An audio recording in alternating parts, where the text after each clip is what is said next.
Hola amigos, ¿qué tal? Bienvenidos al canal. Yo soy Cristian Moya y en esta ocasión quiero hablarles sobre la trombosis venosa profunda.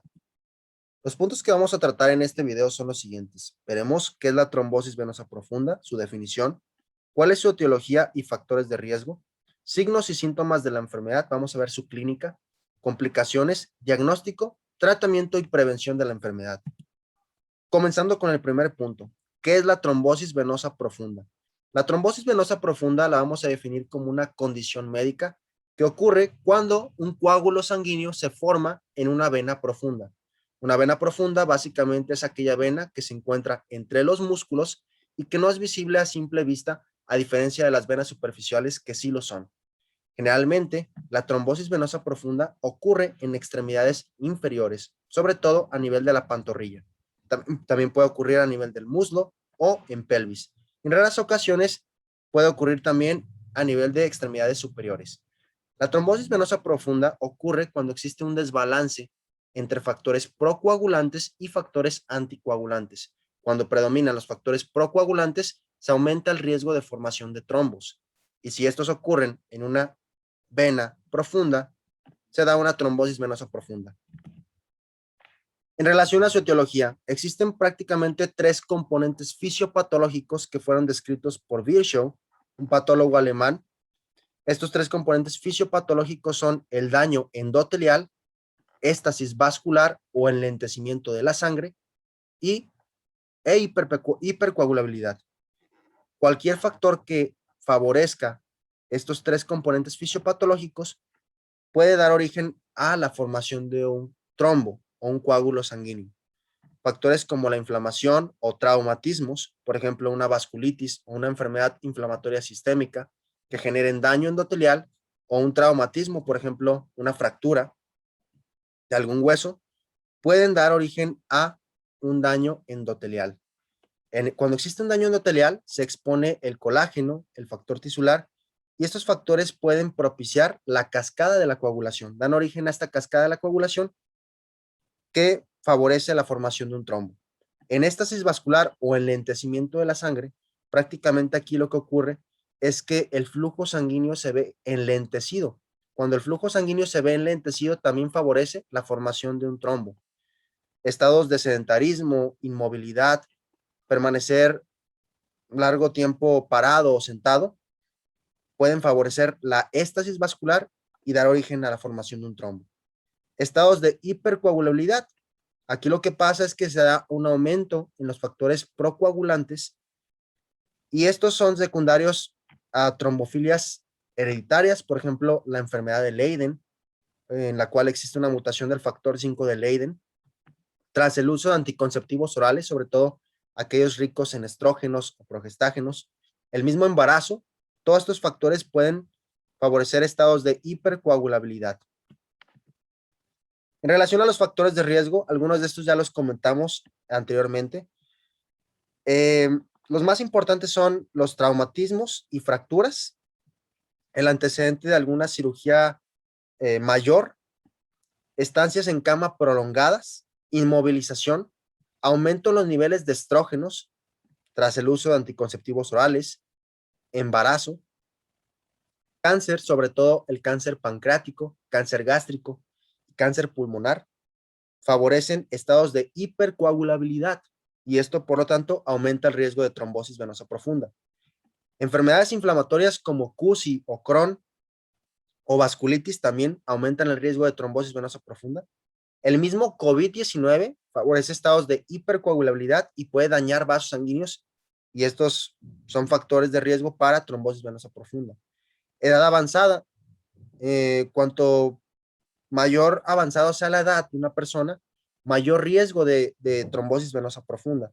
Esto se explica sobre todo porque las personas mayores en algunas ocasiones presentan patologías de base que hacen que las personas no puedan moverse adecuadamente, se muestran inmóviles, sedentarias o pueden estar postradas en cama. Historia familiar o personal de trombosis venosa profunda y la obesidad son factores de riesgo también para trombosis venosa profunda. ¿Cuáles son los signos y síntomas de esta enfermedad?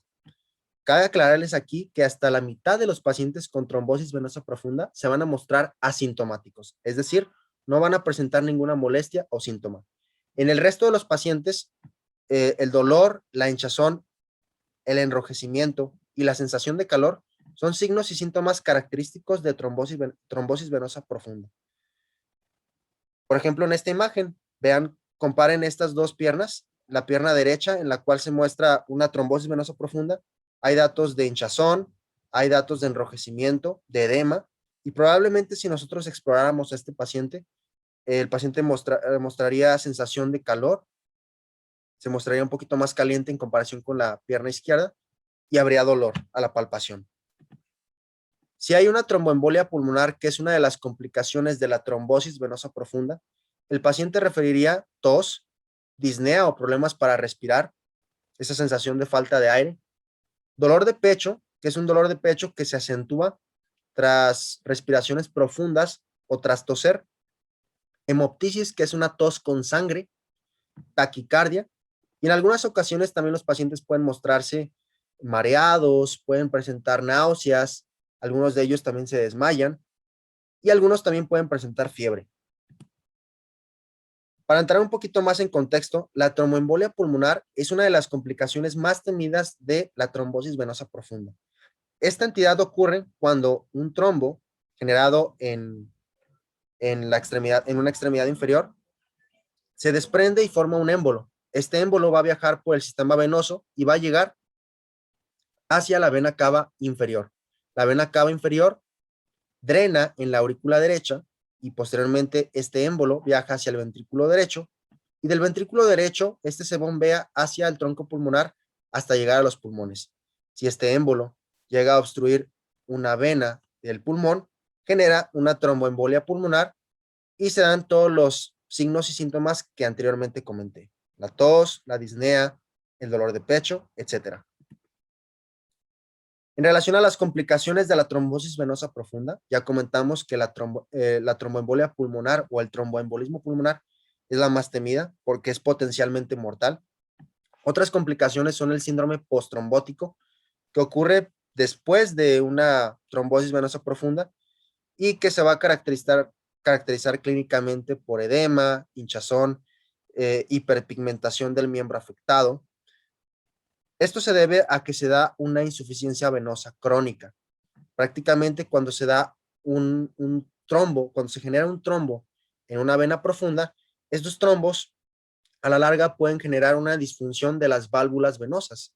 Cuando estas válvulas venosas se ven afectadas, se da una insuficiencia venosa crónica.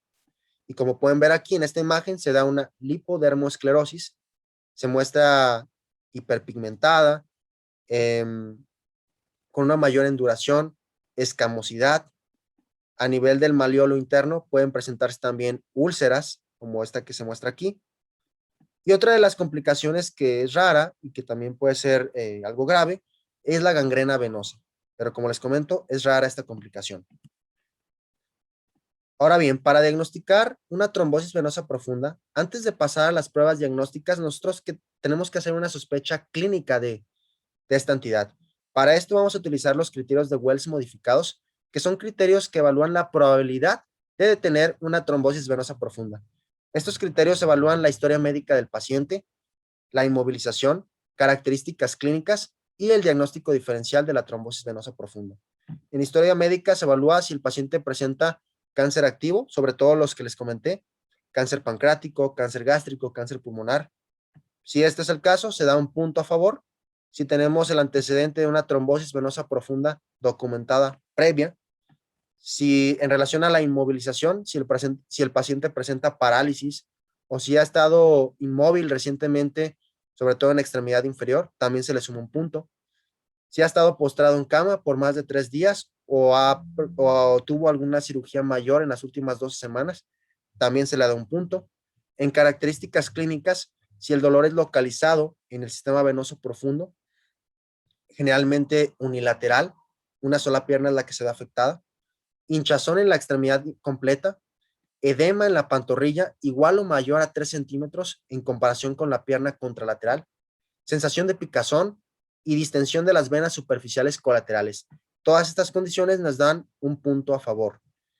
Y como diagnóstico diferencial, si nosotros tenemos un diagnóstico alternativo con la misma probabilidad o incluso mayor a la trombosis venosa profunda, se le restan 2 puntos. Ahora bien, como les comenté, estos criterios de Wells modificados nos ayudan a tener una probabilidad de trombosis venosa profunda. Nos indican la probabilidad de tener esta entidad. Si tenemos menos de un criterio, si tenemos 0 criterios, el riesgo es bajo. Y tenemos menos del 10% de probabilidad de tener una trombosis venosa profunda. Se considera un riesgo intermedio si tenemos 1 o 2 de los criterios anteriores, y en este caso la probabilidad es del 25%. Y si tenemos 3 o más criterios ya comentados, se considera un riesgo alto, y aquí el paciente tiene más del 50% de riesgo de desarrollar una trombosis venosa profunda. Ahora bien, pasando a las pruebas diagnósticas, ¿cómo vamos a diagnosticar una trombosis venosa profunda? Ya comentamos que los criterios de Wells nos indican la probabilidad de desarrollar una trombosis venosa profunda. Pero bien, después de evaluar la probabilidad, nosotros podemos hacer uso de algunas pruebas diagnósticas. El dímero D inicial es un biomarcador muy importante porque el dímero D es prácticamente un producto de la degradación de la fibrina. Cuando un trombo se forma y este se ve degradado por nuestro sistema fibrinolítico, se genera dímero D como producto final de esa degradación.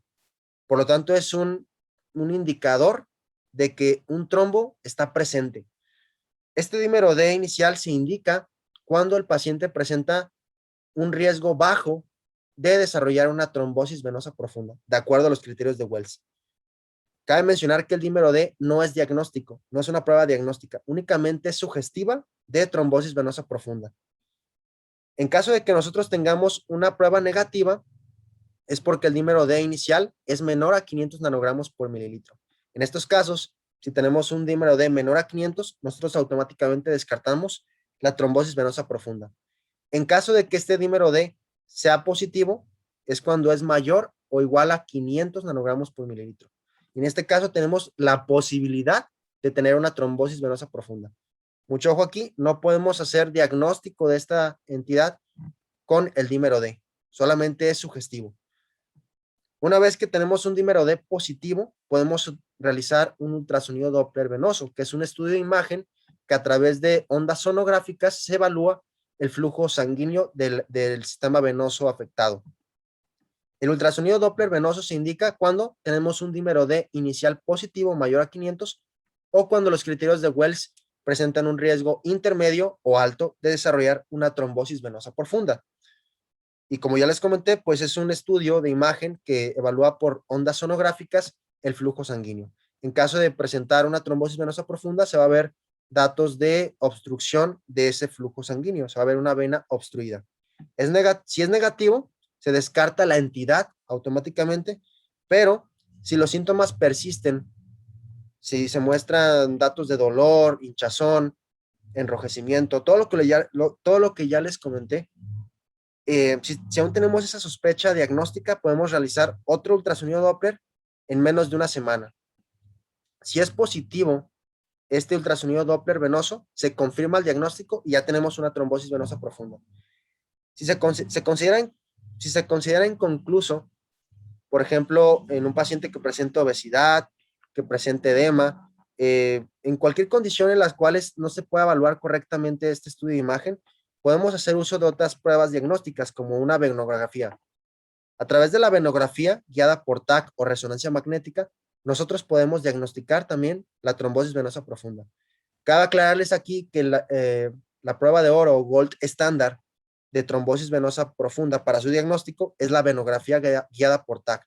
Sin embargo, esta no se utiliza en primera instancia porque es una prueba diagnóstica invasiva. Necesitamos invadir a nuestro paciente para diagnosticar esta patología. Por lo tanto, de preferencia se utiliza el ultrasonido Doppler venoso, que también es una prueba muy útil y muy buena para diagnosticar esta entidad. La venografía, repito, es el gold estándar para diagnosticar trombosis venosa profunda porque muestra una mayor sensibilidad y especificidad diagnóstica. Hablando del tratamiento de la trombosis venosa profunda, esta se basa en una terapia anticoagulante.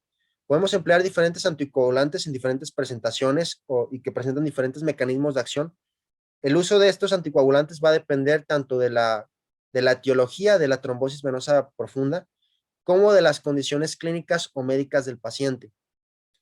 Tenemos anticoagulantes parenterales o inyectables, como la heparina no fraccionada, que se administra por vía intravenosa, heparina de bajo peso molecular, que se administra por vía subcutánea, fondaparinux por vía subcutánea también, y anticoagulantes por vía oral, como la warfarina, que es un antagonista de la vitamina K, dabigatran, que es un inhibidor de la trombina o del factor 2 de la coagulación, y rivaroxaban, apixaban y edoxaban, que son inhibidores del factor 10 de la coagulación. Podemos emplear otras terapias menos utilizadas. Ya mencionamos que el tratamiento de elección es la terapia anticoagulante. Otras terapias menos utilizadas son la terapia fibrinolítica o trombolítica. Esta no se utiliza con frecuencia porque cuando se utilizan fibrinolíticos hay un riesgo mayor en comparación con la terapia anticoagulante de hemorragias y únicamente se reserva en casos severos. Se puede emplear también un filtro de vena cava inferior, que es también un tratamiento invasivo, en el cual se coloca un filtro en esta vena cava inferior para evitar que un émbolo se dirija hacia los pulmones y genere un tromboembolismo pulmonar. Si se sospecha de tromboembolismo pulmonar o existe un mayor riesgo de esta entidad, se puede emplear el filtro de vena cava inferior. Y en caso de que se indique un procedimiento quirúrgico, podemos emplear una trombectomía en el caso de la trombosis venosa profunda o una embolectomía en el caso de una tromboembolia pulmonar. Ya para finalizar, hablando de la prevención de la trombosis venosa profunda, lo mejor de esta enfermedad es que es prevenible. Si nosotros tomamos medidas adecuadas, estilos de vida adecuados, podemos prevenir la trombosis venosa profunda.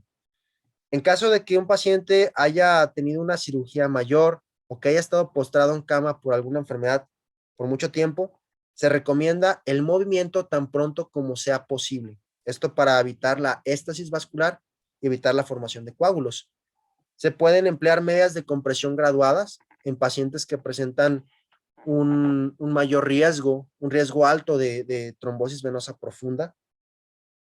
Personas que viajan mucho o que permanecen mucho tiempo sentados, es recomendable levantarse y caminar por lo menos cada 2 o 3 horas para que esos músculos se ejerciten y también las venas puedan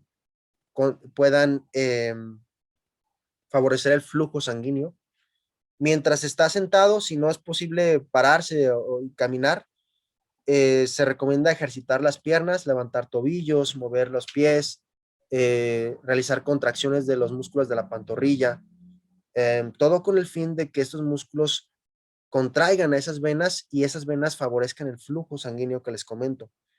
Se recomienda usar ropa suelta, también para evitar la éstasis vascular, mantener un peso saludable, realizar ejercicio, evitar el sedentarismo, evitar fumar, porque el tabaquismo favorece el daño endotelial y el daño endotelial es uno de los componentes de la tríada Virchow que dan origen a la formación de un trombo. Y también se recomienda emplear una dieta rica en alimentos antioxidantes, como por ejemplo el ajo, es un alimento antioxidante muy, muy bueno. También tomar de vez en cuando regularmente vino tinto, también tiene propiedades antioxidantes. Y bueno, como tal, esto ha sido todo por hoy. Muchas gracias por su atención. No olviden suscribirse al canal y compartir este video en sus redes sociales para que llegue a más personas. Los invito también a que activen la campanita de notificaciones para que no se pierdan los próximos videos y que me dejen su like y comentario para que este video llegue a más personas. Sin más que decir, me despido y te deseo un excelente día.